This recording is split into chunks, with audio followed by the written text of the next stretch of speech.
देखो ये ऐसा होता है, जब ये मेला 3 दिन चलता है, जो कहीं का जो बोलते हैं हाँ ना, जी, जैसे 2022 में वो देखो हुआ है ना, अच्छा। तो अभी 2026 में होना है। 7 देवते बाहर से आएंगे,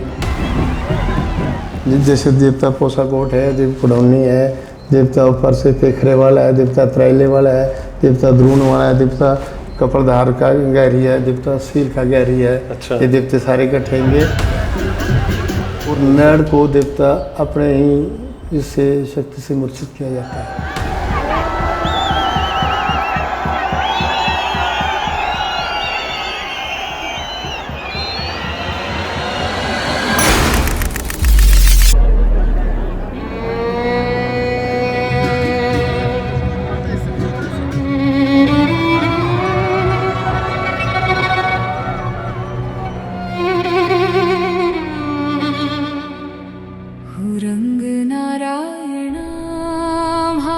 एक इंसान को कफन में लपेटा जाता है, उसे अर्थी पर लेटाया जाता है, पूरे गांव के सामने पूरे मंदिर की परिक्रमा करवाई जाती है जैसे किसी की अंतिम यात्रा हो। उसकी सांसें थम जाती हैं, नाड़ी रुक जाती है, लोग उस पर घास एवं फूल बरसाते हैं जैसे वो दुनिया को अलविदा कह चुका है। लेकिन फिर ढोल नगाड़ों की गूंज उठने लगती है,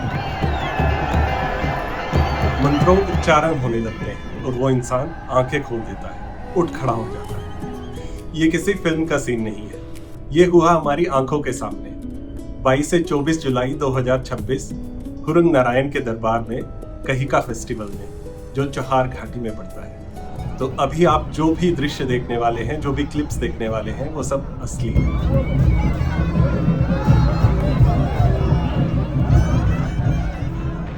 नमस्कार, मेरा नाम अनिल भारद्वाज है। मैं हिमाचल के पहाड़ों से। तो मैं जब भी कोई चीज हिमालय से आपके लिए लेकर के आता हूं तो वो सिर्फ एक कंटेंट नहीं होता है, मेरा कल्चर होता है जो मैं आप सब लोगों के साथ सेलिब्रेट करना चाहता हूं। तो आज की कहानी है हुरंग नारायण की। लेकिन इससे पहले हम मेले में चले और अगले कुछ मिनट जो आप देखने वाले हैं शायद आपको वो लॉजिकली बहुत अजीब लगेगा। एक आदमी का मर जाना, फिर जीवित हो जाना, देवता और बुरी शक्तियों का युद्ध और एक जंगल जिसे काटा नहीं जा सकता। शायद कोई भी एजुकेटेड इंसान ये सब चीजें सुनेगा या देखेगा तो वो एक ही क्वेश्चन पूछेगा, क्या ये ब्लाइंड फेथ है? और अगर मैं ईमानदारी से बताऊं तो ये क्वेश्चन मैंने खुद से बहुत बार पूछा है और जितना मैं इसे समझ पाया हूं शायद हम इसे एक अलग लेंस से देख रहे हैं। कोई भी परंपरा, कोई भी ट्रेडिशन जो सदियों से चला आ रहा है वो सिर्फ डर की वजह से जिंदा नहीं रह सकता, उसके पीछे एक सिस्टम जुड़ा हुआ होता है और इस सिस्टम के मिथ से ज्यादा हमें उस मैकेनिज्म को समझने की जरूरत है। जैसे अगर हम इस पर्टिकुलर फेस्टिवल या हुरंग नारायण के बारे में बात करें तो मंदिर के पीछे का जो जंगल जिसे काटा नहीं जा सकता, जहाँ एक देव नीति बनी हुई है कि कोई भी पेड़ देवता की परमिशन के बिना नहीं कट सकता। तो विदाउट किसी गवर्नमेंट इंटरफेरेंस, विदाउट किसी रूल रेगुलेशन या लॉ एनफोर्समेंट के, protection of forest is already existing there. और दूसरी बात, छिद्र, जिसके बारे में मैं आगे बात करूंगा, जिसे शुद्धिकरण माना जाता है, शुद्धिकरण कहा जाता है। आप सोचिए कि हर 5 साल बाद एक पूरी कम्युनिटी एक साथ में आ रही है जहां पे उनका विश्वास है कि वो शुद्धिकरण से whatever wrong deed, whatever guilt, जो भारीपन उनके साथ में वो ढो रहे हैं, वो साफ हो जाएगा and they will be like clean slate in the sense कि वो बैगेज लेकर के आगे नहीं चलेंगे। तो I feel this is the biggest therapy what they had earlier. And तीसरी बात, community bonding and saving your history through these folklores. जैसे मंडी के राजा की कहानी आती है जिसमें कहा जाता है कि उनके कोई संतान नहीं हो रही थी, वो हुरंग नारायण में आए थे और उसके बाद में उनका बेटा हुआ जिसका नाम नारायण सेन रखा गया। और इसका एविडेंस है, गैजेट ऑफ मंडी में इसका एविडेंस है एंड अलग अलग बुक्स में इसका एविडेंस है। तो ये जो हमारी लोक कथाएं, लोक फोर्स, ये जितना भी है, these were like systems made for telling our history to our next generations. तो जब मैं कहता हूँ ये ब्लाइंड फेथ नहीं है तो मेरा मतलब ये नहीं है कि किसी चमत्कार पर आंखें बंद करके भरोसा कीजिए, but try to understand the mechanism for that system. तो कुछ चीजें जो हमारे पूर्वजों ने स्पेशली हिंदू धर्म में शुरू करी थी, उन चीजों के पीछे बहुत लॉजिकल रीजनिंग थी और शायद उसी को आस्था का नाम दे दिया गया। तो चलिए अपनी कहानी पे चलते हैं, इसी आस्था की कहानी पे कहीं का फेस्टिवल।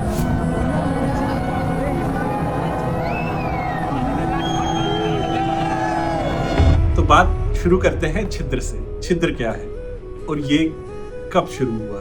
तो कहते हैं कि द्वापर युग में एक बहुत ही शक्तिशाली प्राणी था जिसका नाम था चंदू। फनी ने, पर उसकी चोटी आसमान को छूती थी और उसकी जड़ें पाताल लोक तक जाती थी। पूरे दुनिया का अन्न उसके अधीन था। तो कहते हैं कि भगवान विष्णु ने एक तरकीब लगाई चंदू की पत्नी बिंद्रा के साथ। उन्होंने उसको विवाह का वचन दिया।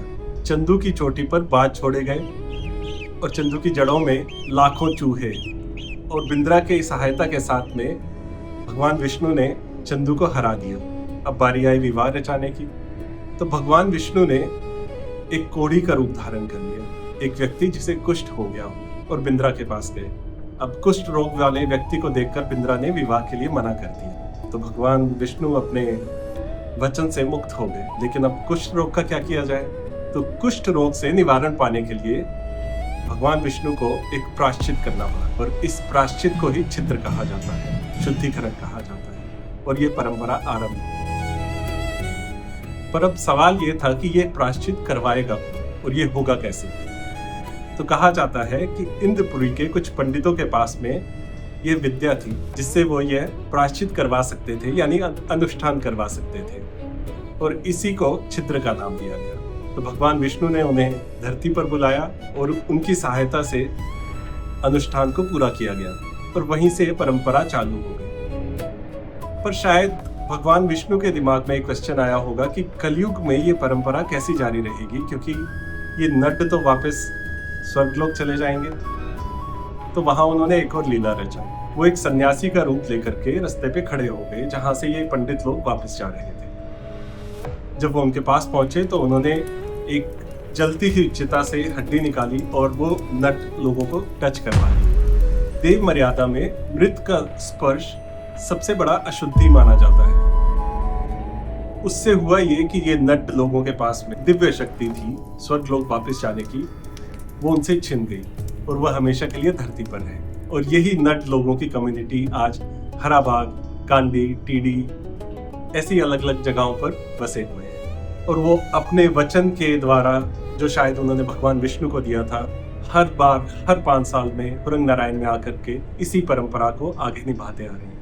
जहाँ पे एक नट पंडित सामने आकर के, जैसा कि पहले बताया था, वो मृत हो करके पुनर्जीवित होता। तो ये वही कम्युनिटी है, नट कम्युनिटी, और इसे छिद्र कहा जाता है। तो चलिए अब आपको लेकर के चलते हैं उन 3 दिनों के मेले में और उन अद्भुत रस्मों और परंपराओं के बीच जो हमारे आंखों के सामने घटित है।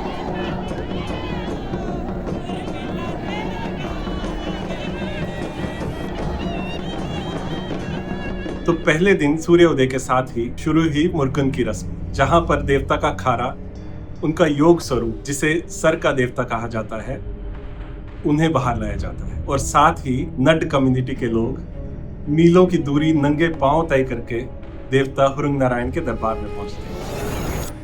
ये है देवता जी के बड़े नट। आप लोग आज पैदल जा रहे हैं यहाँ से जी? कितने बजे निकले आप लोग सुबह घर से?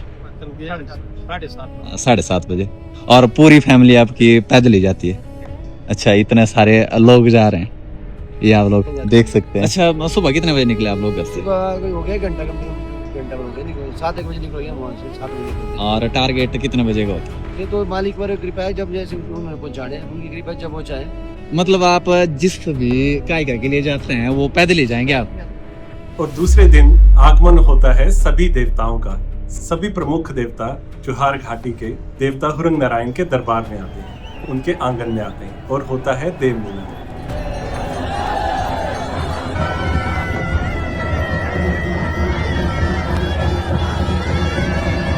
ये दृश्य इतना सेटिस्फाइंग होता है, जो फीलिंग आप महसूस करेंगे वो आई डोंट नो, शायद वर्ड्स ही नहीं है उसके लिए, क्योंकि ये देवताओं का सेलिब्रेशन है और आप उसके साक्षी हैं।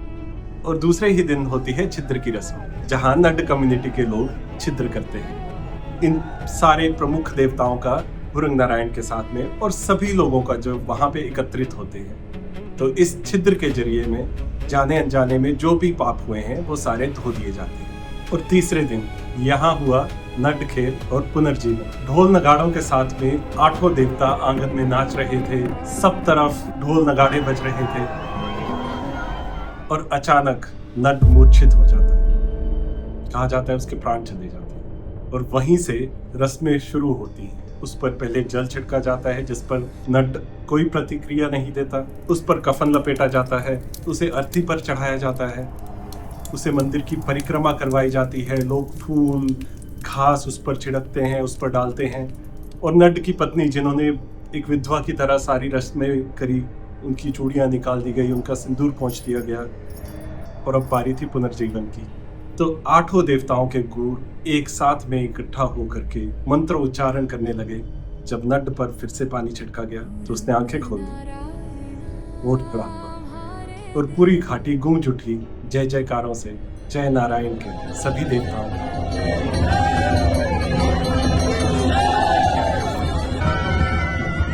तो सवाल फिर वही आ जाता है, ये सब क्या था? एक आदमी का बेहोश हो जाना और फिर जाग जाना या कुछ और? पर सही बात कहूँ, मेरे लिए ये सही में एक पुनर्जीवन है। जिस तरीके से हर 5 साल बाद, जैसे हमारी कम्युनिटी ने एक कॉन्ट्रैक्ट किया है जहाँ पर जो भी जाने अनजाने में हमने शायद गलत काम या कुछ पाप या कुछ इस तरीके के कार्य किए हों, जहां हम चाहते हैं कि एज अ कम्युनिटी एक साथ में आए, एक परंपरा बनी हुई है छिद्र की, कहिका की, जहां से हम एक नई जिंदगी, नई शुरुआत फिर से करते हैं। तो yes, that is the rebirth, वही पुनर्जन्म है। और जहां तक इस परंपरा की बात है, जो कुछ आप लोगों ने देखा, मुझे लगता है कि ये जब आप वहां पे होते हो, जब आप उस एनर्जी को महसूस करते हो, तभी पॉसिबल है। हमने वो एनर्जी महसूस की, तो शायद हमें कोई डाउट नहीं है और हमारी पूरी कोशिश थी कि इस वीडियो के जरिए वो एनर्जी हम आप तक भी ट्रांसफ़र कर पाएँ। अगर आपने वो महसूस की हो तो हमें ज़रूर बताइएगा। बट हाँ, इसका एक लार्जर मीनिंग जो मुझे समझ में आया कि रीबर्थ और पुनर्जन्म वो सिर्फ नड का नहीं होता, वो पूरी कम्युनिटी का होता है। हर 5 साल में I am proud of my culture that we do this.